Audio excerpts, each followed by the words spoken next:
सबसे पहले तो ये जो अमरीकी वफ्द यहाँ पर है मुलाकातें कर रहा है, बड़े हाई लेवल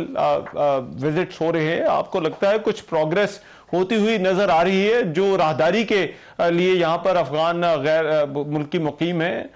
उनकी अमरीका रवानगी के लिए? मेरा ख्याल है कि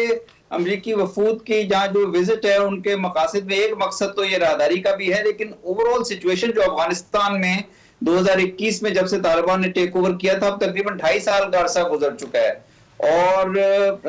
अब इस दौरान में अफगान तालिबान ने, उनकी हुकूमत ने वहां पे अपना कंट्रोल काफी मुस्तहकम कर लिया है लॉ एंड ऑर्डर के हिसाब से और मुल्क के तमाम हिस्सों पर कंट्रोल के हिसाब से। लेकिन वहां पे अभी कुछ जो इंटरनेशनल कम्युनिटी की जो या नेबर्स की या रीजन की जो शिकायत अभी तक उनका अजाला नहीं हो सका, जिसमें इंटरनली उनकी इंक्लूसिविटी है, फिर ह्यूमन राइट्स हैं और फिर एक टेररिज्म का एक इशू है जहां जो बहुत से टेररिस्ट ग्रुप्स हैं, रीजनल टेररिस्ट ग्रुप्स या ग्लोबल टेररिस्ट ग्रुप्स, उनके जो फाइटर्स वहां पे मौजूद हैं। तो इस लिहाज से अमरीकी वफूद की जो विजिट्स हैं ये अहमियत की हामिल हैं। इसमें मेरा ख्याल है अमरीका की नजर है इस सिचुएशन पे कि वहां पे कोई इस किस्म का वैक्यूम या इंस्टेबिलिटी दोबारा से ना पैदा हो। साथ ही अमेरिका की नजर मेरे हिसाब से इन चीजों पर भी है कि रीजन के जो कुछ ममालिक हैं, जैसे खास तौर पर चाइना है, वो अपने ताल्लुकात काफी मुस्तहकम कर रहा है अफगानिस्तान की नई तालिबान की हुकूमत के साथ। और उनकी वो चाइना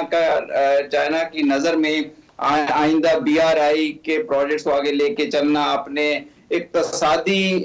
फुटप्रिंट को, इकोनॉमिक फुटप्रिंट को वहां पर मुस्तहकम करना उनकी अव्वली तरजीह है। तो इस लिहाज से अमरीकी वफद भी मेरे ख्याल पाकिस्तान के साथ ये जो इश्यूज हैं, टेररिज्म का इशू है या ये डिपोर्टेशन रिलेटेड जो इशू है, इससे जो इंस्टेबिलिटी पैदा हो रही है, मेरा ख्याल अमरीका भी चाहता है कि इसको किसी तरह से मामला को हल किया जाए। उसमें वो अफगान जो मंसूर साहब, जी बताइए। जी मंसूर साहब, ये फरमाइएगा, देखिए ये बड़े तवातुर के साथ हम खबरें सुन रहे हैं। इससे सबसे पहले खबर आई थी कि सऊदी अरब से कुछ ऐसे पासपोर्ट रिपोर्ट हुए हैं जहां पर अफगान शहरी पाकिस्तानी पासपोर्ट इस्तेमाल कर रहे थे। फिर उसके बाद नादरा के रिकॉर्ड के हवाले से भी खबरें आई। अभी एक खबर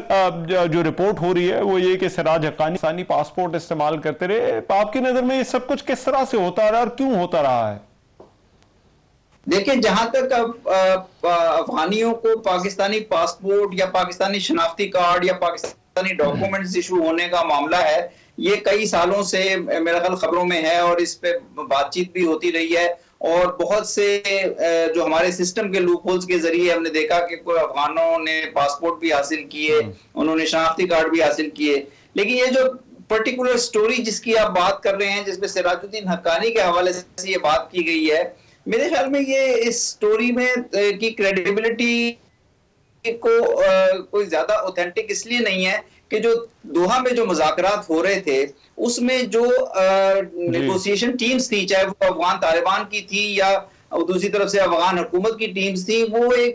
चूंकि US और इंटरनेशनल कम्युनिटी उसमें इन्वॉल्व थी, तो वो पाकिस्तानी पासपोर्ट्स पे लोगों का ट्रेवल करना मुनासिब नहीं था उस पे, और ना पाकिस्तानी पासपोर्ट्स पे सिराजुद्दीन हक्कानी का ट्रेवल करना मुमकिन था। सिराजुद्दीन हक्कानी के ऊपर $10 मिलियन US की बाउंटी है और उनका इस तरह से किसी भी US ऑफिस, अगर अमेरिकन ऑन बोर्ड भी थे, तो किसी भी अमेरिकन का इस किस्म की के प्रोसेस में इन्वॉल्व होना उनके सिस्टम में भी इस बात की इजाजत नहीं दी जा सकती। तो मेरा ख्याल है कि हमारे जो रिपोर्टर हैं या एंकर्स या एनालिस्ट हैं, उनको इन मामलात में जरा सेंसिटिविटी बरतनी चाहिए, क्योंकि सिराजुद्दीन हक्कानी अब इस अफगान हुकूमत में वजीर दाखिला हैं, तो वहां से भी पाकिस्तान की तरफ से भी एतराजात उठाए जा रहे हैं कि इस तरह की स्पेकुलेटिव रिपोर्टिंग क्यों की जा रही है।